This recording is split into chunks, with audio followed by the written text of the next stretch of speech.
Hello you guys, and welcome back to my channel. If you're new here, my name is Jada and it is so nice to meet you. So if you couldn't tell by the title of today's video, I'm doing something a little bit different that I haven't yet done on my channel, but when I decided I wanted to do a YouTube channel, this was definitely content that I was planning to create, and what better time than now. So without further ado, this is my curly hair transformation video. So we have a lot to dissect here. There is a lot to unpack. We first need to talk about when my curly hair journey began, what inspired me to do so, some tips and tricks I learned, some mistakes I've made, and then I also wanted to talk about some goals that I have for this year. For any of this to make sense, we need to rewind, backtrack to January of 2017, which is when I actually started to take my hair seriously in terms of maintaining its health. But before any of that, we kind of need to go back even farther to like high school. I grew up in a predominantly white town in Northern Ontario, which was honestly great. I had a lot of good friends that I'm still friends with today. I moved away for university and I went to a place that had more diversity, I would say, in terms of population demographic. So when I was still living where I grew up, I was heavily influenced by the people around me, and as a young kid, you're very impressionable, and I just wanted to fit in, which I'm sure a lot of people can relate to. So naturally, I wanted my hair to be straight. I wanted to look like the other girls did, and I would do whatever it took to get to that point. So that would include relaxing my hair, straightening it every single day, just putting so much stress on my hair and causing unbelievable damage that I don't even know how I have so much hair now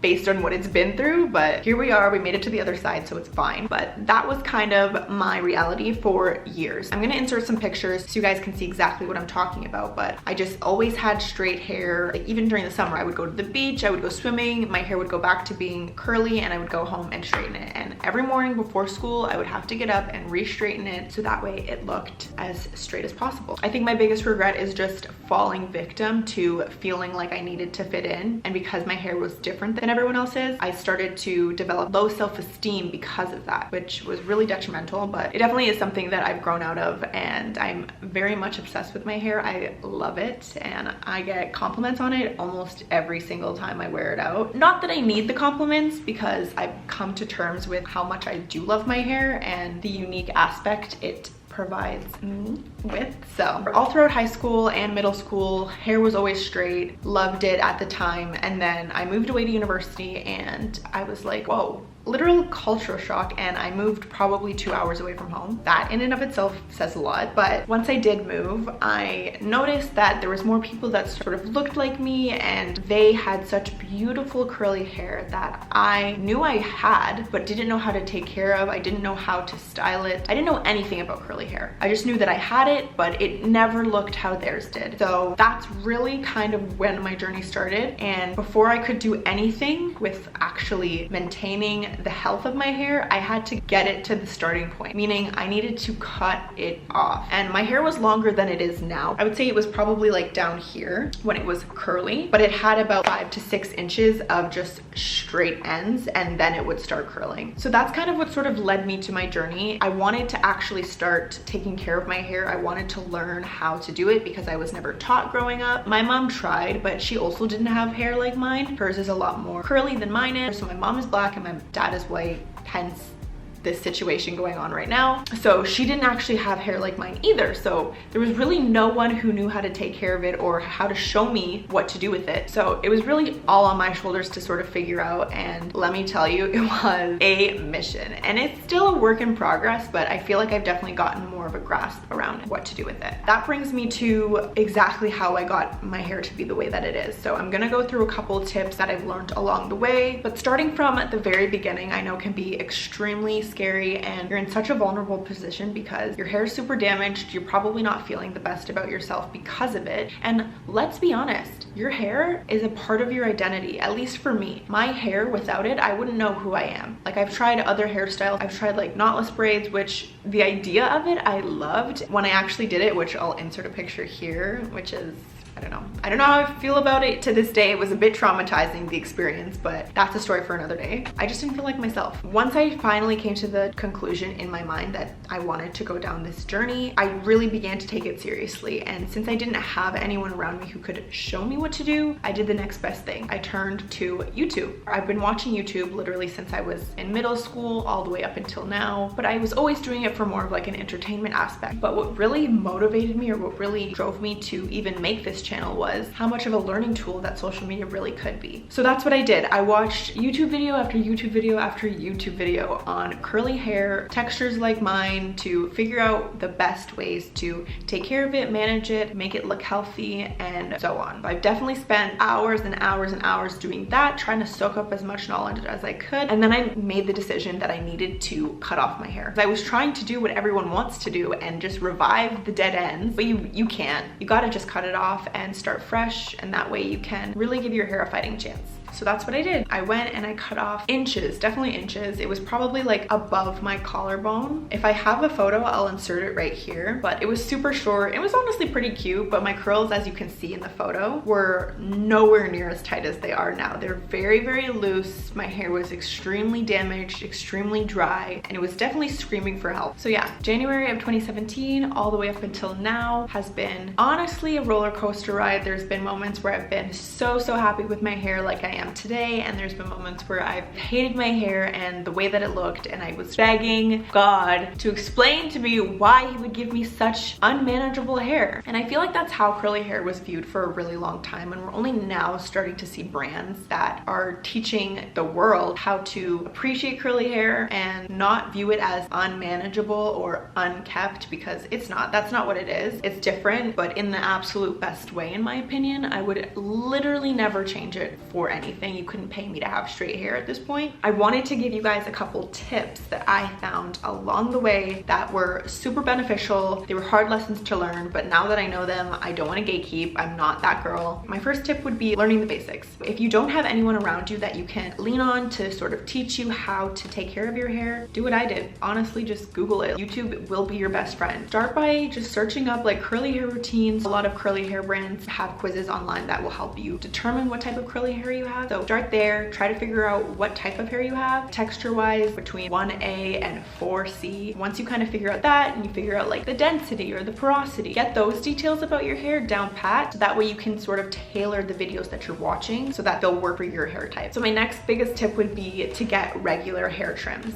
This is super important. A lot of the time when you have damaged hair, it's gonna just break off from the ends because it's the oldest part of your hair. If you are comfortable with it and can come to terms with the fact that your hair will grow back, I would highly encourage you to just do the big chop if it's something that you need. If your hair is not damaged to the point where you need to chop it all off, then obviously don't. But if your hair is up to here with damage and you're just trying to hang on to it, for what? Literally why? Because you're not doing yourself any favors. It's just gonna keep breaking off, and it's gonna keep splitting all the way up your hair until you eventually chop it off. So save yourself the trauma and just cut it off. It will grow back. You're gonna take care of it. I'm gonna teach you how, and it'll be fine. Next would be finding a salon and stylist that you trust. Now this is huge, and it goes hand in hand with getting regular trims every 2 to 3 months. I would highly recommend, when you are looking for a stylist and a salon, go to someone who has a ton of experience, has credible references, preferably has a social media page that you can see their work, or at least has a significant amount of accreditation.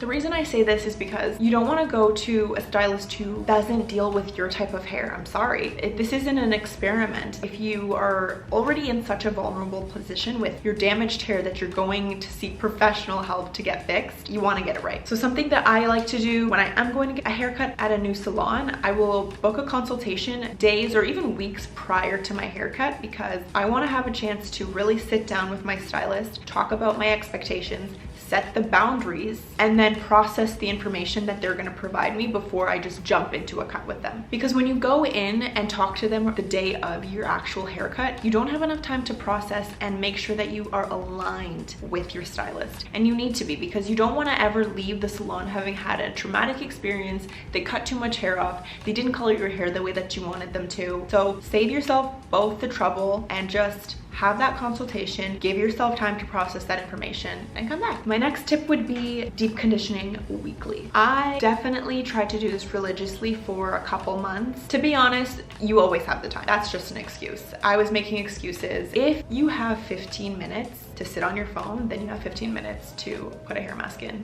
and sit on your phone. So put a deep conditioning mask in, leave it in. If you can, wrap your hair up and apply heat to it. So for example, I had a salon hood almost. I'll put an example of like what I had. So I would sit under there with my hair in the deep conditioning mask, in a shower cap with the hood on, with whatever amount of time that you actually have to spare. And then I would wash it out. Typically I do these on my wash days because it's just easier to do it all in one process, but deep conditioning will definitely save you and your ends. There's definitely a bunch of different treatments out there that you can use. You just gotta find one that works for you. Another really important tip that I have learned is pay attention to your scalp. So I know a lot of the time you're seeing a lot of the damage at the ends of your hair, but when it comes to new growth, that's coming from your scalp, not your ends. So you need to make sure that you're clarifying. If you have a very congested, greasy, oily scalp, you're not doing yourself any favors by any means. It's just going to delay the hair growth process, because think about it, your hair only grows about like an inch every month. And if it's not being properly cleansed and nourished, then how exactly do you expect it to do that, you know? So make sure that you're cleansing your scalp really, really well. I'm not saying to use a clarifying shampoo every wash day. I know some people's hair doesn't like that or can't handle that. I personally love to use a clarifying shampoo to really get in there and clean my scalp. Because I work out a lot, I do build up a lot of sweat in my hair. So I like to make sure that I'm really cleansing it. And my last tip, which I know is gonna sound so cliche, but I'm not kidding, it is gonna be your best friend, and that is practicing patience. I can't tell you how frustrating it can be throughout the process of being patient, because I know you know that. And as much as it is a boring and painstakingly slow process, it is the most effective thing that you can do. Setting a routine for yourself and then being patient. Those two in combination are gonna get you the results. It's not gonna happen today, it's not gonna happen tomorrow. It might not even happen like 6 months from now, but you'll see those little improvements over the weeks and over the months. And eventually, I'm like, what, 5 years into my curly hair journey, about to be 6, and I've literally never been happier. I can't speak for everyone on that, but I can speak for myself, and I know that this has worked. There's always gonna be a little bit of bad with the good, and I've told you all of my favorite tips that I've learned along the way, but now it's time to get into the mistakes, because these are what really matter. If you don't want to delay the process of growing out your beautiful hair, then listen up. My first mistake, and something I would recommend for you not to do and to avoid at all costs, is buying too many different products and using them all at the same time. I know that it can be really exciting to start this journey in terms of the new products that you get to try out, but I promise you, you're doing yourself a disservice by using 10 different products all at once. You're not gonna know what products are working and what products aren't. You don't need a lot. You're gonna start off with a shampoo, a conditioner, a deep conditioner, a leave-in conditioner if you don't want to use your actual conditioner as that, and then a styling product. That's it. When it comes to starting this journey, I personally believe that less is more. Do with that what you will, but I just don't want to see you wasting a bunch of money and products that aren't going to work for you. If you're anything like me, I was young, I didn't have money, I was in university, and I wasted a lot of it, which I could have avoided. Another big mistake, which kind of goes hand in hand with getting your trims regularly, don't hang on to your dead ends. If you have this much straight hair and then this much curly hair, do the math. You gotta just cut off the straight hair. I mean, some people might disagree with me and say, no, you can revive it. Maybe, but it's gonna take you twice as long when you could just cut it off and start again, because it will grow back. All you're doing is prolonging the inevitable chop that's gonna have to happen, and it's just gonna delay your process. I don't wanna see you guys discouraged or feeling bad about yourselves because you're not seeing the results that you wanna see as fast as you wanna see them, but beauty is pain. You kind of just have to rip the band-aid off and then start afresh. Those are probably my biggest mistakes that I made. I still need to learn to not buy all the products because the marketing can be so good sometimes. I'm not gonna sit here and say